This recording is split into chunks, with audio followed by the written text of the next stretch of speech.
Hello everyone, welcome or welcome back to my channel. I'm here today with a very exciting video. I have been really quite good this year about not buying books. I've only been buying them kind of as and when I want to read them. I have really been focusing on my physical TBR, so even then I haven't been buying many books even just to take them home and read them straight away. But it was recently my birthday and I got some books for my birthday, I got some vouchers, I treated myself to a few books as a little gift from me to me. So we are here finally with a book haul. I have already read a few of these books and just wanted physical copies of them. I'll run through those at the end. But all of the rest of these books I haven't read and I am extremely excited to read and want to read them soon. So the aim is to actually read a lot of these books before the end of the year and then do like a Christmas book haul to fill up the cart ready for next year. Not necessarily fill the cart, just buy the books I'm excited to read next year and put those on the TBR cart. But for now, here are the books that I got/bought for my birthday. So as I said, I'm going to start with the stack of books that I haven't read before. And the first one is one that I bought myself because I didn't even know it was out. I was very excited when I heard that this was getting released and when I saw it, but I didn't know when it was releasing. I don't track new releases that closely unless I'm extremely excited about it. But I saw this in the works, People Watching by Hannah Bonham Young. Look how beautiful that is. And look at the sprayed edges. I'm not a fan of plain sprayed edges, but I do love a sprayed edge that has some kind of graphic on it. And look at that, it's literally stunning. Autumnal vibes. I really want to be able to read this one quite soon. Just looking at this, it's quite obvious that I need to read this in the autumn. So fingers crossed we can get this one on the October TBR. Similarly, I would quite like to get the next two books on the October TBR. The first one is My Roommate is a Vampire. And the second one is My Vampire Plus One. I believe this is the sequel to this. I think. I've heard quite a lot of people talk about these, but in particular Ellen Catherine raves about these books. She loves them. And I'm not a horror kind of person, so I don't really read like spooky books around this time of year. This is more my vibe, like funny, has a vampire in, so it's like spooky but not. That's exactly my kind of vibe. These are basically, I didn't even tell you what this was about, honestly, because I don't know. I'm assuming it's a romance book. Small town. We love a small town. Yeah, it's like a small town romance. Literally sign me up right now. Anyway, these are like rom-coms basically. I think that just happen to have a vampire in them. So I'm very excited to read these. This next book, I hate myself because this is the fourth book in a series. I am yet to start said series. I own all the books because I'm gonna like them. And it's an interconnected series. So even if I don't like some of them, I will still read the rest of them anyway. But I'm so desperate to read this one now that I know what trope it is. But I can't because even though it's interconnected, my brain will not allow me to read this book without reading the other three. So I'm very angry at myself that I haven't read the other three yet because it means I'm going to have to wait to read this. But as soon as I saw it, I had to get my hands on it. Wild card. This is Ex-Boyfriend's Dad. You heard that correct. If there's one thing I love, it's humbling men that need to be humbled. And what better trope to do that than Ex-Boyfriend's Dad? I think all of the books in this series are single dad, but kind of different takes on that trope. This is the one I am the most excited about, hands down. I don't even really know what the other ones are about. I do own them all. I plan to read them as quickly as possible so that I can get to this because I love this trope. I've not read a massive amount of it, but I read Birthday Girl by Penelope Douglas and I did really like that book. And it just sounds like something that I can get behind. Fictionally. The next one is another final book in a series, but I have actually read the rest of this series. Rewind It Back by Liz Tomford. I've been meaning to read this for so long. I didn't have a physical copy, I was just going to read it on Kindle. But when I saw that it was quite a decent price for the paperback, I thought I might as well just get it now. I already own the rest of this series, and as I said, I have read them. I know I'm going to love this. It's pretty nailed on that this is going to be at least a 4-star, and I know I would want a physical copy of it anyway. I try and steer clear of buying physical copies of books that are on Kindle Unlimited. However, you probably won't believe me looking at my bookshelves. I buy books because I don't have a KU subscription all the time. I only do it on the odd month. So if there's not a massive amount of books I really want to read on there, but there's something on there that I'm pretty sure I'm going to love, that's when I will get a physical copy. This is the Mile High series. I don't think I've rated any books in the series less than a 4-star, so we all know I'm going to love this. If by some kind of miracle you haven't heard anyone talk about this series before, it's a sports romance series where all the MMCs play different sports. Not literally all of them, a couple of them play the same sport, but it's not all like hockey romance or football romance or whatever. They play different sports, so you get to see different teams, different dynamics. Massive found family, obsessed with this series. And this is Rio's book, who we have been waiting for a very long time. He is the best friend of one of the FMCs, and he's got quite an intriguing character in that he never kind of settles down. He's never, I believe, had a girlfriend the whole time I've been reading the series. Childhood friends to lovers. Is it second chance? Have they ever been together before? I can't remember. They met when they were like 11, 12 years old, so it's childhood friends to lovers. Obsessed. We're now moving on to a few fantasy books that have been on my radar, some of them for quite a while. A couple of them are newer releases, but either way, I have had my eye on all of these. The first one is Heavenly Bodies by Amani Eriu. This looks stunning. I mean, look at the cover, first of all. I don't actually fully know what this is about, but I have heard incredible things about this from people that I very much trust. And I think it's Emma that really raves about this and really loved it. And I'm always looking for a good fantasy with a sprinkling of romance in. And a lot of the fantasies I've been reading over the last year or so haven't been hitting the spot. A few of them have, but not very many. So I really needed some solid fantasy recommendations, and I'm hoping, praying that this is going to be one of them. The next one has been on my radar for literally years, and I don't know why I've never read it, to be honest. I have read another series by this author and really loved it, but I am quite intimidated. It's Mistborn by Brandon Sanderson. So I have read his Skyward series, which is a YA sci-fi series by him, and I adored it. It was incredible. I loved his writing. I love the way that he weaves humour in whilst also having really impactful emotional moments. So I'm hoping we're still going to get that same kind of writing style in Mistborn. But I'm just intimidated because this is part of, is it called the Cosmere? Which is like a huge universe with so many huge books in it by Brandon Sanderson. So I am intimidated to get started, but look at the flop. Look at the flop. It's about time that I just did it. And I knew that if I didn't buy myself a copy of this, I just wasn't ever going to get around to reading it. I need it physically in front of me to force me to read it. So here we are. Now moving on to some hardbacks that I have bought. And I think all of these, none of them are special editions, but they all have like cute features. The first one, I literally cannot. Wild Reverence by Rebecca Ross. I adore the Divine Rivals duology with everything in me. I am so excited to read this. I'm really hoping I get to read it in October. I sadly missed out on the Waterstone special edition. I was going to order it, added it to my wish list, went to order it 2 days later, and either it had sold out or they'd taken it off sale. So I had to go with the basic one, but look at the art on the inside. And it still has, I love when hardbacks do this, when there is a quote. Let me read it to you. "We were doomed, she and I. One day I would perish and she would live on endless as the stars." Stunning, beautiful. I don't know what the book's about. I believe it's in the same world as Divine Rivals, but set quite a long time before, if I remember correctly. I literally don't care. Anything that Rebecca Ross writes, releases in this universe, I will be reading it. The next one, again, is one that I've heard mixed reviews, but I don't think I've heard any bad reviews about this book. I've just heard middling or really good reviews. I don't think, from memory, and I'm probably wrong, I don't remember anyone that I kind of watch or follow on Goodreads rating this less than a 3-star. Could definitely be wrong, but I don't remember it, so I'm just going to live in hope that I am correct. So I've got decent-ish hopes that this is at least going to be an okay book. The reason I bought it, despite not everyone rating it really highly, is because the premise of this, if I was to write down for you what I want out of a romance, this is it. Our Infinite Fates by Laura Stevens.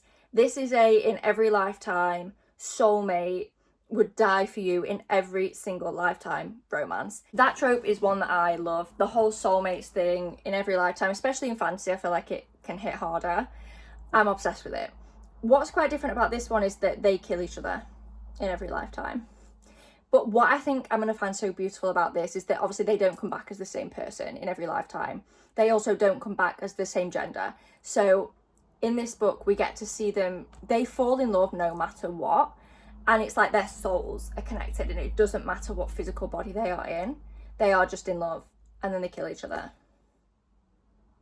Sounds very interesting to me. This one does have plain sprayed edges, which I'm not the world's biggest fan of. I think you can get away with it a bit easier on a hardback. But it does have a quote on the naked hardback. "I love you and I have loved you and I will love you until we meet again." Again, so excited. And then the last of the books that I haven't already read before we run through the ones that I have and loved and wanted physical copies of, Diabound by Sable Sorensen. Now, do I own this on Kindle? Yes. So you might be thinking, consumerism, why have you bought a physical copy? Because I said to myself, I went to Tesco and I said, right, context, the naked hardbacks of these are different colours and I don't know what the colours mean, so I may have chosen wrong. But I looked at the picture online, I was like, okay, if Tesco's have the one that I like, I will buy it. If they don't, I won't. They had one on the shelf and it was the one I wanted. Again, I have no idea what the colours mean. I think they represent different packs. I've not read it yet, so I have no idea if this is the pack that I'm going to end up liking, but aesthetically, this was my favourite. So I allowed myself to buy it. And it was also my birthday, so I think that makes everything fine. It also has art on the inside of the dust jacket. I don't know, is it reversible or is it just art? I suppose obviously you could reverse it if you wanted to, but it doesn't have like the title or anything on. And then on the actual end papers inside, it has a map and it's beautiful. Will I probably still read it on Kindle? Yes, because this is huge. However, I am very glad to have a physical copy, and this is on my September TBR. So I'm really hoping that I get to read in this. I don't know when this video is going up, whether it's going up in September, October, no idea. So you might know before me whether I've read this or not. But as of right now, I haven't, and I really want to read it before the end of the month. Okay, we're now moving on to books that I have read and adored and wanted physical copies of. The first one is The Favourites by Lane Fargo. Oh, just to clarify this, by the way, I'm very aware that consumerism is a thing and like overconsumption is a thing. I don't buy physical copies of all the books that I read. So if I listen to it on audio or read it on Kindle, I only buy a copy if I like adore it, or if it has specific good memories tied to it that means I want it displayed on my shelves. I also don't tend to keep books that I don't like for very long. There might be a few books on here that I liked but didn't love. I will probably get rid of them eventually. My bookshelves for me are books that I adore. I donate books that I don't like. I pass them on to friends to see if they will like them. So I really want my bookshelves that I want to walk in, look at them and feel joy. And that's why I wanted physical copies of these books, because they will contribute to my feelings of joy when I look at my bookshelf. The first one is The Favourites by Lane Fargo. I adore this. I adored this book. It was like a 4.75 star. It wasn't quite perfect, but I loved it. It's basically an ice skating romance, but very messy. It's kind of like, if you like books like Daisy Jones and the Six and that kind of style, you will probably like this. It's told in quite an interesting way. So one part is a documentary, so you're reading like the interviews that are taking part as part of this documentary, and it is about the careers of these two figure skaters who are also our main characters. The FMC isn't taking part in the interviews for the documentary, but she has her own point of view. So you're flipping back and forth between her talking about events and the events happening in real time. So you actually flash back and see the events happen. And then you will see people talking about that event in the interview, or the other way around. The interviews might be first, whatever. No one literally cares. You get to see the event happen and you get to see people talk about the event in interviews for a documentary that are being made about these two people. It's a romance, but it's very messy. It's also more than a romance. It's about their whole career and how the romance impacted that and everything. It was gorgeous, stunning, definitely not a light, fluffy, easy read rom-com, but if you like a romance that's got a bit more grit to it, I would definitely recommend this one. The next three books are part of an Elsie Silver series, so I liked some books in this series more than others. I already own a physical copy of the first one, but I love the series as a whole. As a whole, it's like a 4-star series, but I love Elsie Silver as an author, and I really want to display all of her books, and I didn't hate any of these, so I'm fine to own physical copies of them. As I said, I already own the first one. I don't know what order these go in. I think it's a photo finish, I think is the second one. Then a false start. No. Then the front runner. Then a false start. No one cares. You can look at it on Goodreads if you want to read them. This is Elsie Silver's first series that she wrote. Look how stunning the covers are, first of all. I think these are so much nicer than the copies of Chestnut Springs that I have. Anyway, this was her first series that she wrote, and it is linked to Chestnut Springs. It's in the same kind of universe, but not... Is my hair just like disgustingly a mess? Yeah. It's set in the same universe, but not in exactly the same place. So whereas Chestnut Springs is set more on a ranch setting, this series is set at like a horse training facility. So still very much small town, cowboy kind of vibes, definitely. but just ever so slightly different. But still very good. I don't think it's quite as well written as Chestnut Springs, as you would expect, because it came out first. Obviously her writing evolved as she wrote more books, as you would expect. But yeah, I still absolutely love this. Definitely Elsie Silver vibes. If you've read all of her recent books but you haven't read this, I would definitely recommend going back and reading this series. One of the books, this one actually, is about Violet Eaton, so the sister of the MMCs from the Chestnut Springs series. Love these.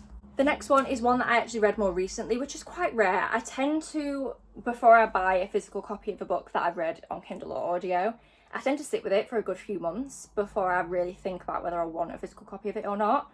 I only read this one earlier this month, only like a few weeks ago.